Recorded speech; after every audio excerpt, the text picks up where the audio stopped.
बाबा समाधि में गए, उसी बीच एक दैत्य ने जन्म लिया जिसका नाम था ताड़कासुर। आपको एक बात बताऊं, ये जितने असुर हुए राक्षस, इनका एक ही काम है, जन्म लो और तपस्या करो। तपस्या करके ब्रह्मा जी शंकर जी से वरदान मांग लो, हम मरे नहीं। ताड़कासुर वरदान मांगा, मैं मरूं नहीं। ब्रह्मा जी बोले इम्पॉसिबल, मरना तो बेटा पड़ेगा, तुमको कुछ और मांग लो। तो सोचने लगा क्या मांगू तो नहीं मरना पड़ेगा। दिमाग लगाया मिश्रा जी। क्या दिमाग लगाया? सोचा शंकर जी की पत्नी है ही नहीं, और शंकर जी कहां है अभी? समाधि में। कब लौटेंगे किसी को पता नहीं। आ भी गए तो पत्नी है ही नहीं, बेटा कैसे होगा? वरदान शंकर जी के तेज से जो पुत्र जन्म ले वही मुझे मारे, ऐसा वरदान मिला। उसके बाद ताड़कासुर लगा देवताओं को त्रास देने। इंद्र दौड़ कर गए ब्रह्मा जी के पास, जाकर बोली मरेगा कैसे, ये मर ही नहीं रहा है। ब्रह्मा जी बोले तुमसे नहीं मरेगा, ऐसा ऐसा वरदान लिया है। इंद्र बोले फिर तो मर भया। ब्रह्मा जी बोले पक्का मरेगा। कन्या तैयार है विवाह के लिए, आप लोग केवल दूल्हे को तैयार कर दीजिए, शंकर जी को समाधि से बाहर ले आइए।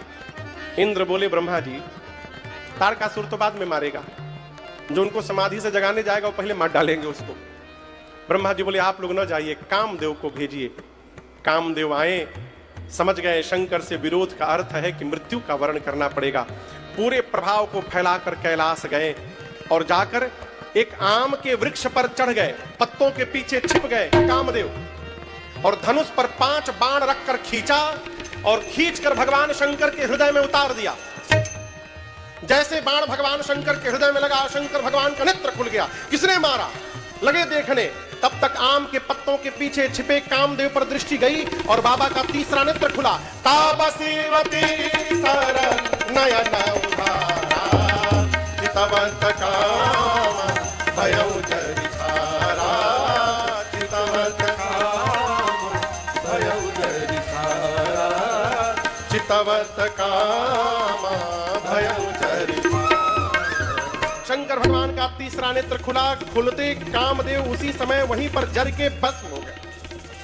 हाहाकार मच गया, राक्षस नाचने लगे। कामदेव ही नहीं रहे तो बेटा कहां से होगा? कामदेव की पत्नी रति रोते रोते गई। तब भगवान शंकर ने कहा रति अब ते रति तव नाथ कर, होए ही नाम अनंग, बिनु बपु व्याप ही सब ही पुनि, सुनु निज मिलन प्रसन्न। शंकर जी ने कहा रति आज के बाद तुम्हारे पति का नाम अनंग होगा, और मैं वचन देता हूं द्वापर में जब भगवान कृष्ण द्वारिकाधीश अवतार लेंगे तो भगवान कृष्ण के पुत्र प्रद्युम्न आपको फिर से पति रूप में प्राप्त हो जाएंगे। ये जो द्वारिका अभी आप देख रहे हैं मंदिर, जो दिख रहा है आपको स्वरूप, मैंने ऐसा सुना है कि भगवान कृष्ण की चौथी पीढ़ी, प्रद्युम्न जी की तीसरी पीढ़ी, प्रद्युम्न जी के पौत्र का नाम था ब्रजनाभ, जिन्होंने इसकी स्थापना की, स्वरूप का निर्माण किया। शंकर जी ने कहा भगवान कृष्ण के पुत्र प्रद्युम्न आपको पति के रूप में प्राप्त होंगे। रति प्रणाम करके चली गई वहां से। अब सारा देव समाज पहुंचा है कैलाश शंकर जी के पास। आए हैं एक साथ, लेकिन भाषा सबकी अलग अलग। आदमी जब डरा रहता है ना तो जितने भगवान याद आते हैं सबका नाम लेता है। एक देवता ने कहा बोलिए शंकर भगवान की जय। दूसरे ने कहा बोलिए नागेश्वर भगवान की जय। तीसरे ने कहा बोलिए विश्वनाथ भगवान की जय। शंकर जी बोले अकेले अकेले बोलने से नहीं चलेगा, एक साथ मिलकर कहना पड़ेगा। सभी देवता बोले शंकर तेरी जटा में बहती है गंगाधारा, शंकर तेरी जटा में बहती है गंगाधारा, शंकर तेरी जटा बहती है गंगाधारा। भगवान शंकर प्रसन्न हो गए। देखिए देवताओं का एक नाम है अमर, अमर यानी जो कभी मर न सके। शंकर जी बोले कहिए अमर आप लोग क्यों आए हैं? कहू अमर आए के ही हेतु। अच्छा आपके घर कोई आए, आप किसी के घर गए और सामने वाला गेट खोलकर बोले काम बताइए, कैसा लगेगा? अच्छा लगेगा कि बुरा? बोलिए। लेकिन वो क्यों बोल रहा है, ये भी तो प्रश्न है। जब आप बिना काम के किसी घर नहीं जाइएगा तो जाने पर लोग यही कहेंगे, समझ जाएंगे कि अवश्य कोई काम होगा तभी हमारी याद आई है। तो पूछा जाएगा बताइए क्या काम है। एक कथा कहती है जो अपने लोग हैं उनके घर बिना काम के भी आते जाते रहना चाहिए। बाबा ने सभी देवताओं को एक साथ देखा, बोला जरूर कोनो काम फसल हुई। पूछा कहिए क्यों आए हैं अमर आप लोग। इंद्र ने ब्रह्मा जी ने इंद्र से कहा बताओ, पूछ रहे हैं बताओ। इंद्र बोले हम नहीं बताएंगे, डर लग रहा है। ब्रह्मा जी बोले क्यों। इंद्र बोले मार दिए तो। ब्रह्मा जी बोले अमर बोल रहे हैं, कैसे मार देंगे। आपको अमर बोले हैं ना, कैसे मार देंगे। इंद्र बोले अभी अभी जिनको जलाकर भस्म किया है वो भी अमर थे। चले गए। हम नहीं कहेंगे, आप ही कहिए क्यों हम लोग आए हैं। ब्रह्मा जी बोले प्रभु कह विधि तुम प्रभु अंतर्यामी। ब्रह्मा जी बोले प्रभु आप तो अंतर्यामी हैं, सब जानते हम क्यों आए हैं। शंकर जी बोले हम कोनो जामी नहीं है, सही सही बताइए आप लोग क्यों आए हैं। अब देवता लोग आए हैं कि भगवान शंकर विवाह कर ले, विवाह के बाद जो बेटा होगा वही बेटा तारकासुर को मारेगा, इसलिए आए हैं। लेकिन ब्रह्मा जी क्या बोले प्रभु ये जो सभी देवता आपका विवाह देखने के लिए उतावले हो रहे हैं, उछाह में कूद रहे हैं, और किसी भी देवता को शंकर जी के विवाह से कोई लेना देना नहीं है। यदि इतना मन था बाबा का घर बस जाए तो पहले क्यों नहीं आए देवता लोग, आज ही क्यों आए हैं। शंकर भगवान सब जान रहे हैं, अजान कर भी मुस्कुरा रहे हैं। यही मुखिया का लक्षण है।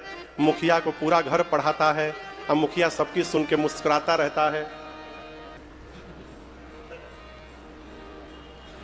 ब्रह्मा जी ने कहा आपने तो राम जी को वचन दिया है। शंकर जी बोले जी मैं तैयार हूं, आप लोग रचना बनाइए।